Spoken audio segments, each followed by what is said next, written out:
The next morning, the servant came to ask Massey, "Where would you like to have your meal, madam?" She replied, "I'll have my meal in the dining room." The servant, who was cleaning the windows, suddenly saw something. "Over there is." The madam was walking down to have her meal. They immediately bowed politely. Massey thought to herself, "I can't be lazy and sit around while Kristen hasn't had any rest and has to dive straight into work. I must eat quickly and handle my tasks as well." Suddenly, she froze, and the entire dining room fell silent upon seeing Massey. They spoke up, with a bit of worry in Massey's heart. "How is your wound, madam?" She suddenly saw Ruth yawning at the dining table and quickly said, "It's just a small scratch." Ruth pulled out a chair. "I thought so. Sit down, come on, serve the madam her food." Massey glanced up discreetly, thinking, "I thought knights only dined in the dining hall during special events? I heard they usually eat at the lodging quarters?" The knights remained silent, and the dining room continued to be filled with an unspoken tension. She looked around. "Where's Kristen?" Ruth replied indifferently, "Kristen is supervising the repairs. He's no longer satisfied with the steel gate and now wants to add magical defenses to protect the gate. He's always been obsessed with the defenses of the territory. That noble scoundrel just added fuel to the fire." Massey stammered, "The safer, the better, right?" Ruth sighed, "I have to design that magical device. I'll be working myself to death." Rudy cheerfully brought over the breakfast. "Here's your breakfast, madam." She placed the delicious bowl of soup on the table. Massey took a spoonful, thinking, if Ruth is complaining like this, the design of that magical device must be extremely complicated and arduous. Suddenly, he spoke up, "Oh, madam, I remember you can do some basic arithmetic, right?" Massey's mood immediately sank. After that remark, she became noticeably more flustered. "The soup is really good today." Massey told herself she had to pretend she hadn't heard anything. Ruth coldly remarked, "Look, this is how the madam repays my kindness." Massey, feeling awkward, said, "I don't have the ability to help, so I." Ruth quickly became melodramatic. "I know, I shouldn't have asked for your help, no matter how desperate I might be." Massey was also bewildered, thinking, he's really being over the top. Ruth continued to lament, "I hope the madam hasn't forgotten how I went above and beyond when you asked for help." Massey still tried to refuse, "I really don't think I have the ability." The knights, while eating, listened closely to the conversation. Ruth sighed, "It's just some documents with basic calculations, you can easily handle it." The red-haired knight raised an eyebrow and said, "That's enough bothering others, mage. You're being rude to the madam." Ruth didn't care and just stared intently. Massey sighed, all right, I'll help you." Ruth smiled, "I'll be grateful to you forever." The red-haired knight remarked, "You two seem to get along well." Massey explained, "Well, Ruth once helped me renovate the castle." The knight cleared his throat and smiled, "I must say, the castle looks much better than before." Massey replied, "Thank you." At that moment, the sound of chairs scraping the floor echoed as the knight stood up. "Let's go once we're done eating," the red-haired knight said. The others nodded and stood up as well, bowing to the madam before leaving the room. Now, only Ruth and Massey remained, and she suddenly felt a bit of sadness. Ruth sighed, "You can't blame them for their attitude. After all, it's the Duke's fault from the beginning." Massey listened silently. Although the dragon-slaying campaign did bring glory and fame, the truth was that it was a historical milestone marked by a lot of luck. Without it, things could have gone terribly wrong, as the red dragon was no mere crippled beast that could be easily defeated. The Duke Christ placed all the responsibility on him, despite knowing how dangerous and difficult it was. And to make matters worse, the woman who was supposed to be his wife didn't even lift a finger to fulfill her duties as a lady. Massey stammered, trying to explain, but I. Ruth responded indifferently, "All the knights have always seen it that way." She gradually broke down, "I really don't know anything." Ruth reminded her, "What's done is done. Crying won't change anything. You are still Kristen's wife, regardless of what others think. Don't let it bother you unless they are blatantly disrespectful." After that morning meal, she felt a sense of melancholy. She understood their disdain towards her. They probably felt disdainful now that she was acting as if she were the lady of the castle, when previously she had been indifferent, if not the cause of pushing them into the danger. She could explain her lack of knowledge about the escort squad, but they would likely think she was just pretending to be innocent. Suddenly, a servant called her, "Madam, the Lord is looking for you. Let me lead you to the garden." Outside, everyone was busy, and Kristen turned to her, gently calling, "Massey." She looked and asked, "What are these?" Kristen replied, "I told you I would buy you a present, remember?" He gently took her hand. "Come here." Massey was amazed as she looked at the beautiful white horse. "A gift for you. What do you think? Compared to your horse, mine may be larger and fiercer, but this one, though still young, has been trained well and is easier to control," he explained. Massey touched the horse, overwhelmed. "I've never seen such a beautiful horse before." She smiled, moved. "Is it really for me?" Kristen reminded her, "I said it's yours. Besides, who else would deserve to ride a horse as beautifully groomed as this one? Do you like this gift?" Massey blushed, Yes, I really like it. I've never received such a wonderful gift before." "Thank you, sir." Kristen was stunned by her smile as he stepped closer, embracing her waist and kissing his wife. After releasing her, Massey was still lost in the kiss. He smiled, "Let me show you the other gifts I've bought." She was surprised, "There's more?" Excitedly, Kristen showed off a heap of items, all for her. Massey was astonished, "What's all this?" The servants were bustling around, transporting goods. Suddenly, Kristen remembered, "Oh, I'm still surprised by how magnificent the castle looks now. Rostigo said you worked very hard." Massey asked if he liked it. Kristen smiled, "Of course I do. When I walked down the stairs this morning, I couldn't believe my eyes. I thought, where am I? This isn't my home." Massey hesitated, worried about his opinion. He laughed, teasing her for being anxious, saying they could temporarily halt the castle praise. Besides, he didn't have time to notice anything else because he was solely focused on ensuring his wife's safety. He wouldn't even notice if she had gilded the entire castle walls. Hearing that, Massey tensed up and turned her face away. Suddenly, he gently rubbed her head, saying, "It's all sorted now. Don't worry about it anymore." He smiled and opened the gifts again, saying, "Come on." Kristen delightedly admired Massey in her new outfit, knowing immediately that it suited her perfectly.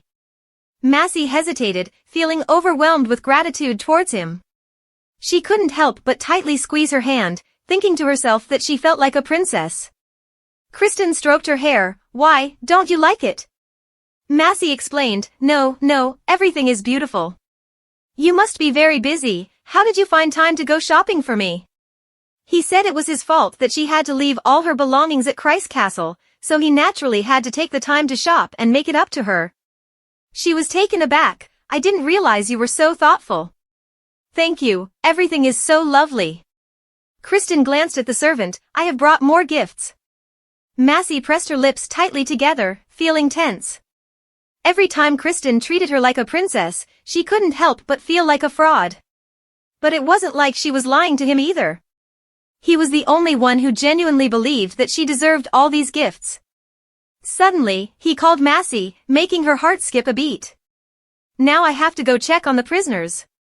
You stay here and open the gifts, all right?" Massey hesitated, Yes.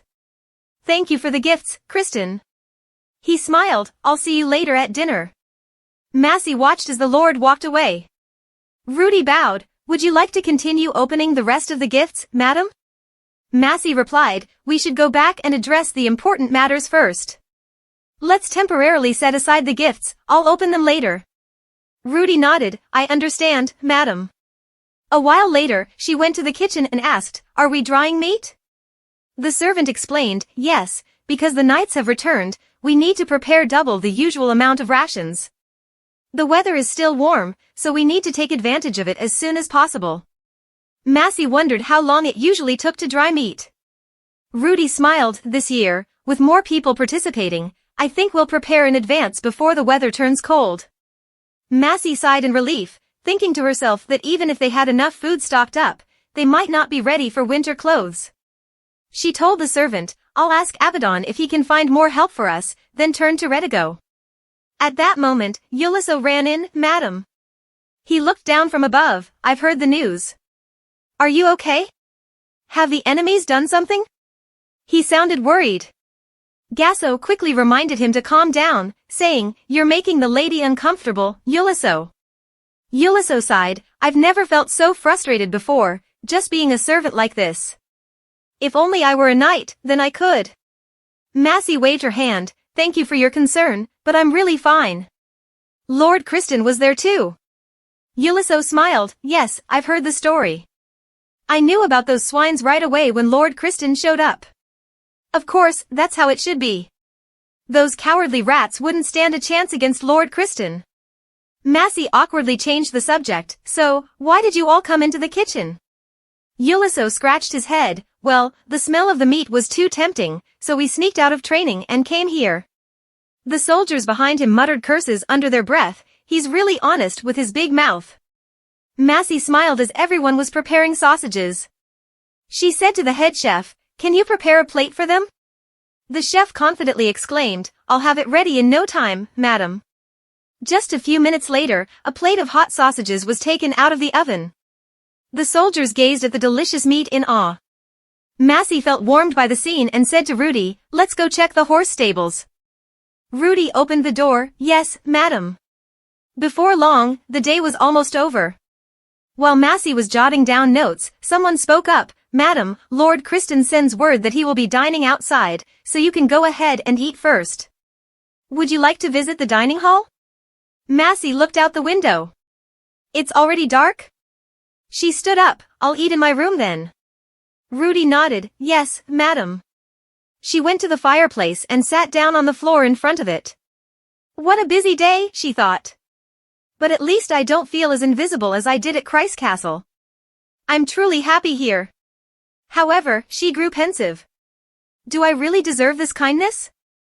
The Duke pushed the dragon-slaying campaign onto Kristen, knowing how dangerous it was. "Honestly, I don't understand why he treats me so well when my father is so awful." Massey sat in front of the fireplace, hugging her knees. Her small frame cast a shadow in the firelight. She lowered her head and whispered to herself, "But I must do everything I can to hold on to this happiness and not let it slip away." The guards outside the castle gate called to each other, "Hey, your shift's over. It's my turn to watch." "Thank God, it's freezing out here. I'm chilled to the bone." "You weakling, see you later." Early the next morning, Massey gently woke up. She turned to see Kristen holding her tightly and thought to herself, "When did he come to bed last night? Could he be pretending to sleep again?" Massey gently pushed him to the side, thinking, "No, he must be really tired. It makes sense, he hasn't had any rest since he got home." She stealthily touched his hair, playing with a few strands. Kristen seemed to sense it, shifting and letting out a few sleepy murmurs. Massey blushed and stifled a laugh. "I must be crazy, thinking he looks so adorable when he's asleep." Massey got out of bed quietly to let him rest a bit longer. She gently changed into a new dress and softly closed the door to avoid making any noise. She went down to the kitchen where the servants were busy preparing breakfast. Massey glanced around as if looking for something. The head chef spoke up, "My lady, why are you here so early?" Massey stammered, "I just woke up. I left the room to avoid disturbing the Lord while he rests." "Am I a bother here?" The chef smiled brightly. "How could you be a bother? This morning we have fresh bread and rabbit stew soup. Would you like to have your breakfast now while it's hot?" Massey replied, "Yes, I'll have breakfast now, please." He quickly ran off, saying, "Right away, my lady." Shortly after, fresh bread with rabbit stew soup was brought out. Massey took a bite of the bread. While she was eating, someone spoke up, "Why are you up so early, my lady?" The person pushed the door open. It was Ruth, looking exhausted. "You're having a nice hot breakfast, I see? How wonderful, while I, a poor soul, haven't had a bite since last night. All thanks to the gracious Lord Kristen, who dumped a pile of work on me." Massey awkwardly avoided eye contact. "Yesterday, I was a bit busy," she stammered. Ruth glared at her. "Yes, I heard all about the mountain of gifts he bought for you. Must have kept you busy all day unwrapping them." Massey quickly turned her face away.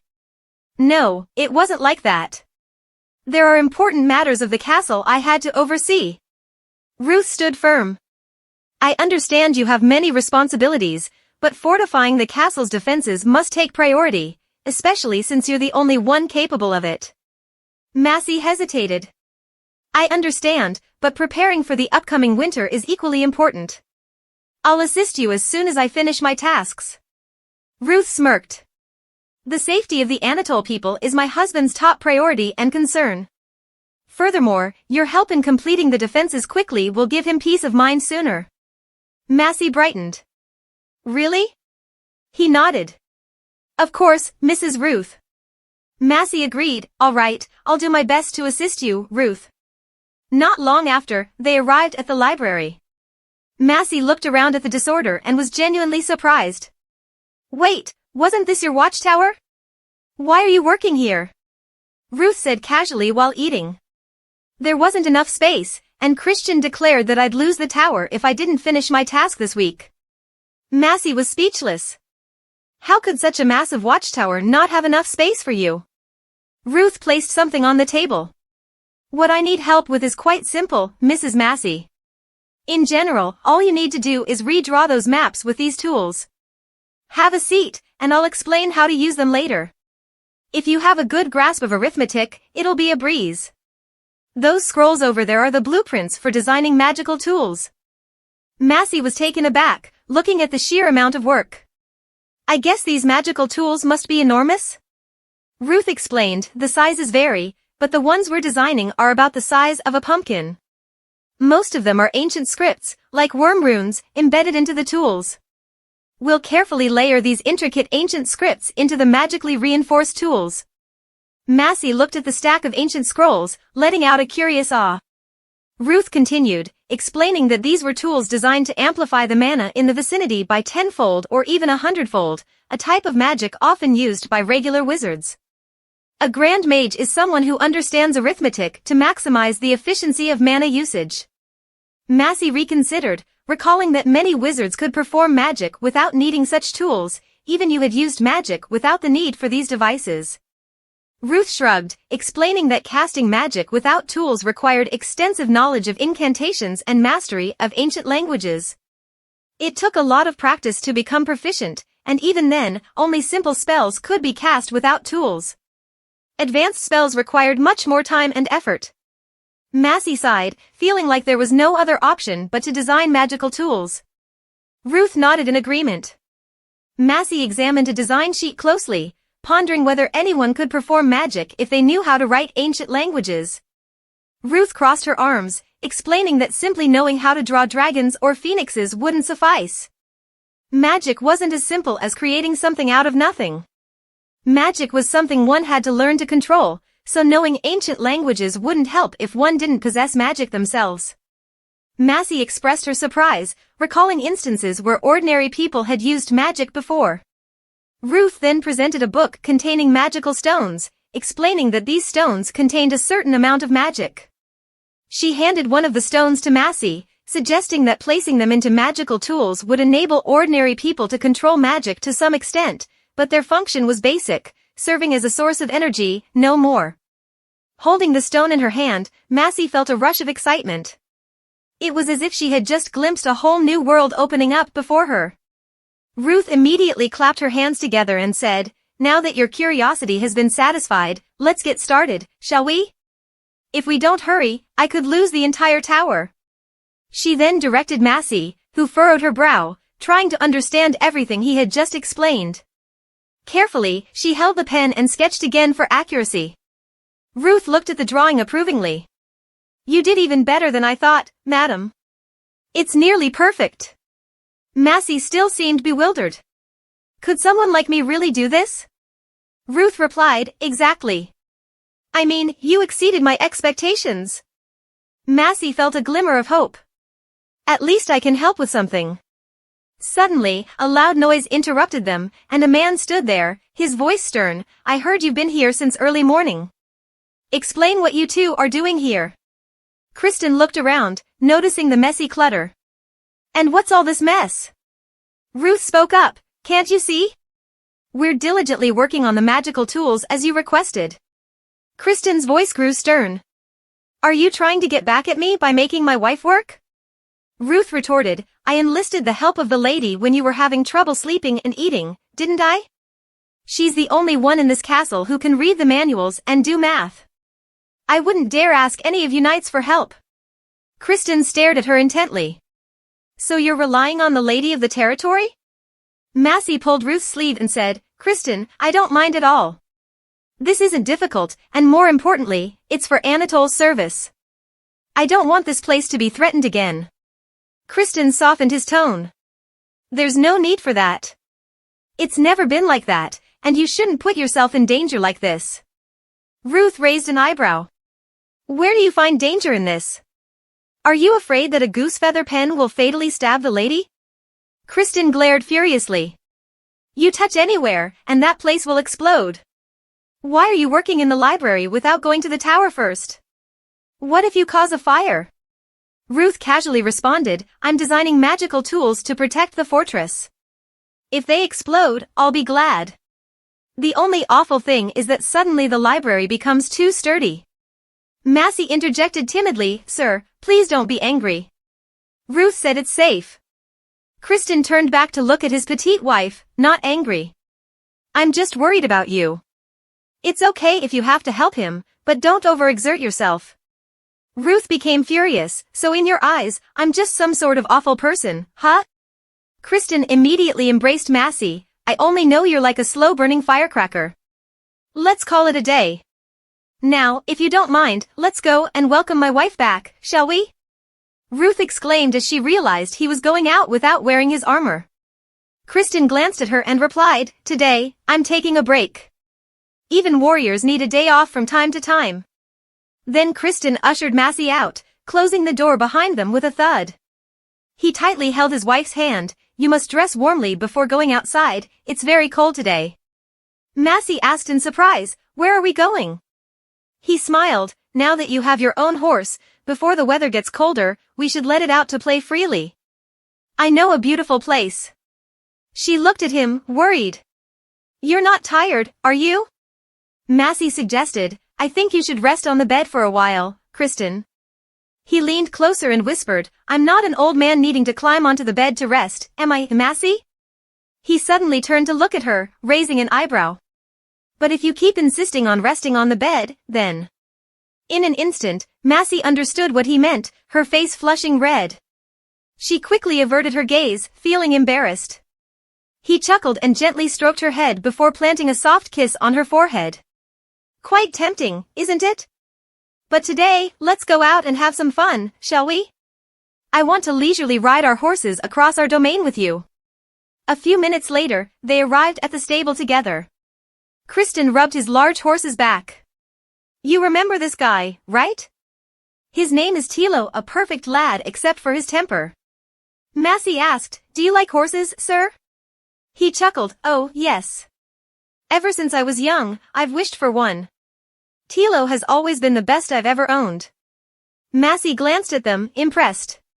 She asked, Have you named your horse yet? Kristen reminded her, You should name it soon so they'll listen to you sooner. She hesitated, What should I name it? Kristen suggested, Your horse, right? Massey looked up at her beautiful white horse with its soft white fur. She suddenly remembered the symbol on the knight's flag. Massey smiled, How about Gemin? Kristen asked, You named it Gem because it's a white horse? It's not very original, is it? Massey sheepishly replied, I like it because calling him Gemin sounds nice. Hearing that, he smiled. All right, let's go have some fun now, shall we? After getting ready, they both mounted their horses.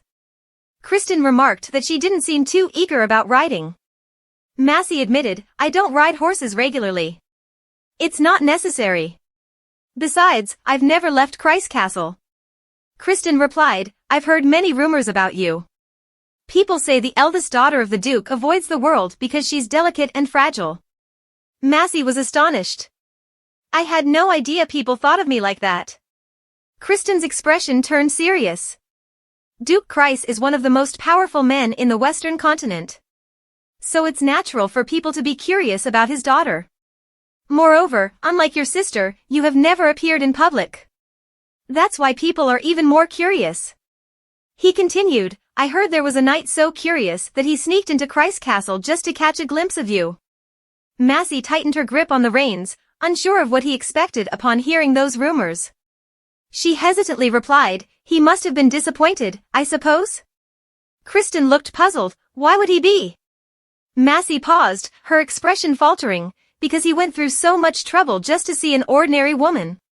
She tried to hide her embarrassment. I know I'm even worse than that. But it's best not to admit it.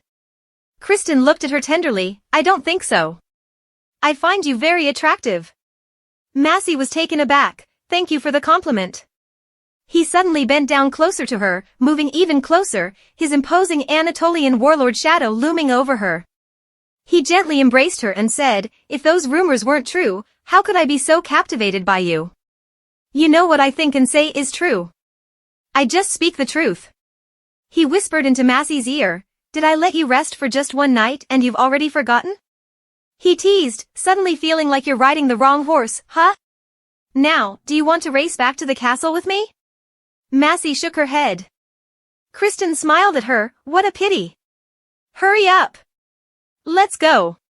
I don't want the sun to set before we've even left the castle. They exited the castle together and walked along a path. It was autumn, and the scenery was beautiful. Kristen glanced at his wife. I never knew my wife was such a bad horse rider. Massey felt embarrassed. I told you before, I've never ridden a horse. Kristen said, relax your shoulders, if you're tense, the horse will be tense too. He instructed, keep your lower body loose, grip and release your thighs according to the horse's stride to maintain balance.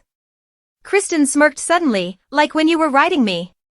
Massey blushed remembering that incident. She exclaimed, embarrassed, Kristen, don't be vulgar. Kristen continued teasing her, there's no one around to hear. Massey felt bashful. Just because no one's around doesn't mean it's okay to be improper. Kristen chuckled, seriously, why are you embarrassed now, when we've been in bed together? Massey jerked, exclaiming, Kristen. Suddenly, he wrapped his arms around her waist reassuringly, I know, calm down.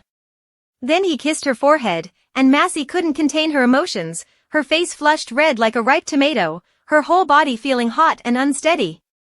Kristen held her hand, laughing, looks like you need to learn how to balance on a horse's back first. Massey turned away in annoyance, if you stop teasing me, then maybe I could do better.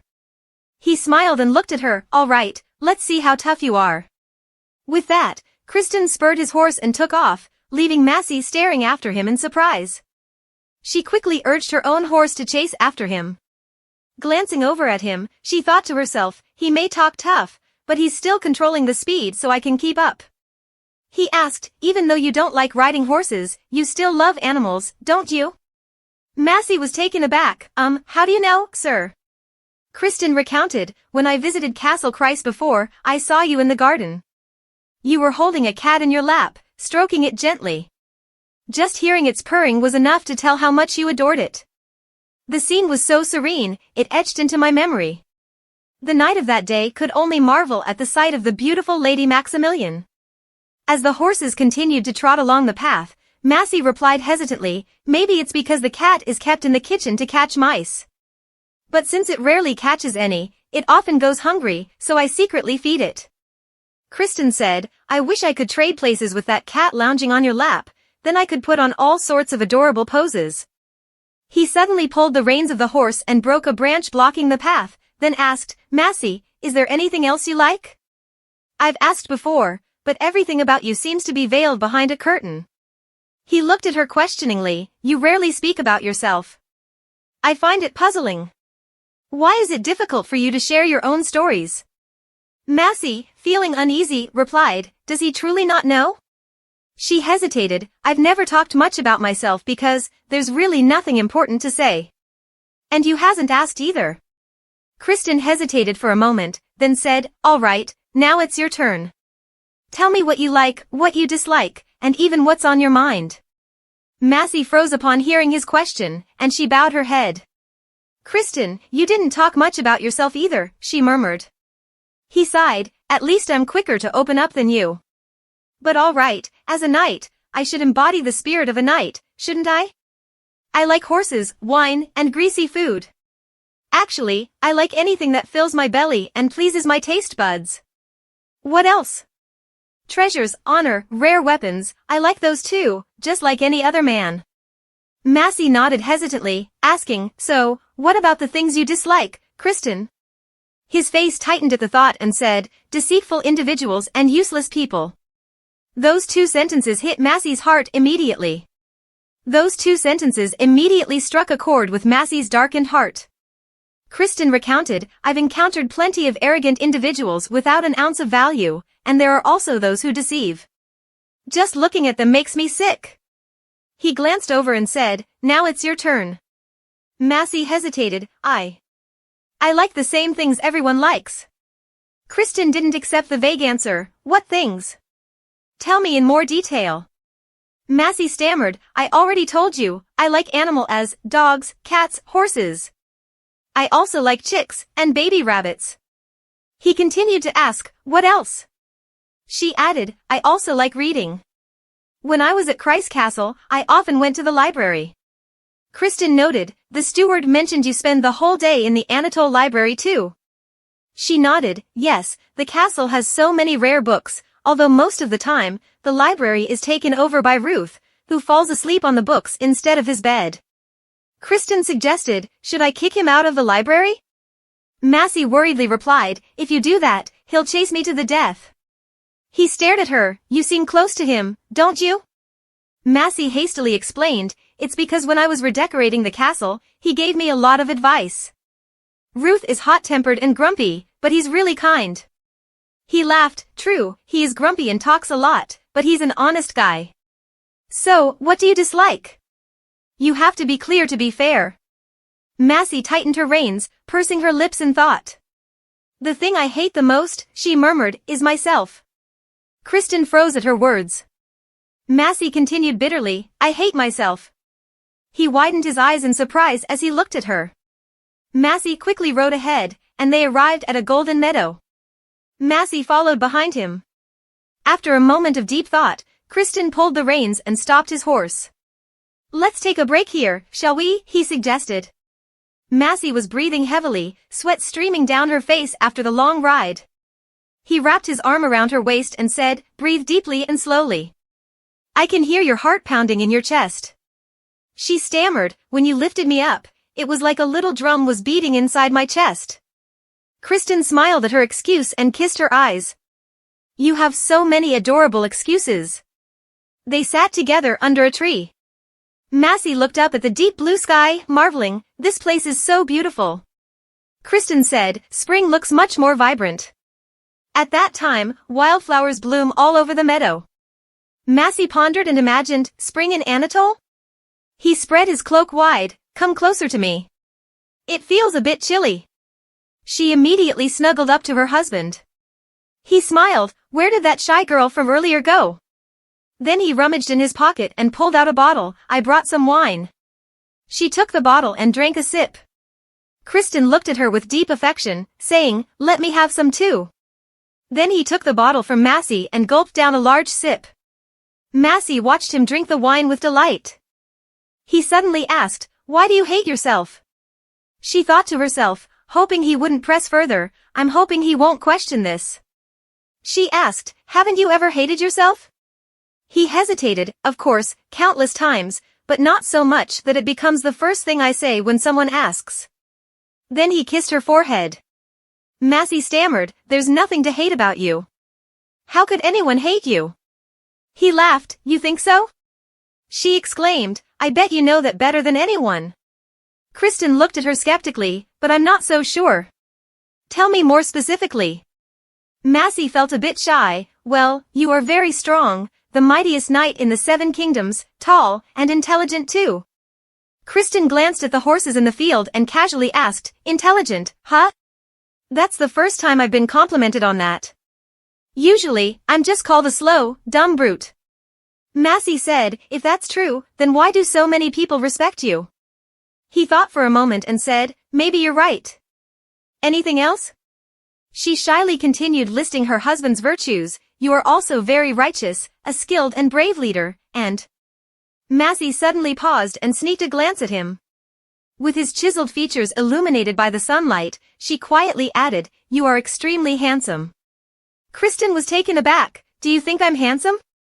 Massey blushed. "Of course, sir. I thought you already knew that." He whispered, leaning down, "How would I know what you think?"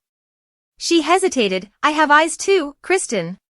My eyes see and acknowledge the same things that everyone else sees and acknowledges." He pursed his lips as he remembered. "Did you shoot me every time you saw me back at Castle Kreis? It was as if you were looking at some evil spirits, not showing any admiration for me at all. Even the wrinkled faces of those fairy lovers didn't make anyone look as frightened as you did." She attempted to explain, "I've never seen any fairies." He remained serious. "You know what I mean. You look at me as if you'll faint if I take another step towards you." She hesitated. "It's because I'm afraid of you. You're so much more bigger than me, and on top of that, you're so cold. Every time I look at you, it's like you're always angry." Kristen fell silent upon hearing those words. Massey, too, dared not look directly at him. He felt concerned. "Will I still make you afraid now?" Massey continuously nodded, reassuring him. Seeing this, Kristen immediately embraced her and gently kissed her lips. Massey protested, "Kristen, no, not here." She pushed him away in frustration. Kristen reassured her, "It's okay, it's just the two of us here. Even if someone shows up, I'll notice right away. Trust me, I would never hurt you." After saying that, he impulsively leaned in to kiss her. Kristen stealthily slipped his hand under Massey's shirt, the sensation causing her whole body to heat up. Then he gently placed her back on the ground and buried his face into her, kissing her shoulder softly. He whispered, "Your body smells like winter." Massey closed her eyes, relishing the moment but also feeling a sense of apprehension. He reassured her, "It's okay, Massey. I won't hurt you."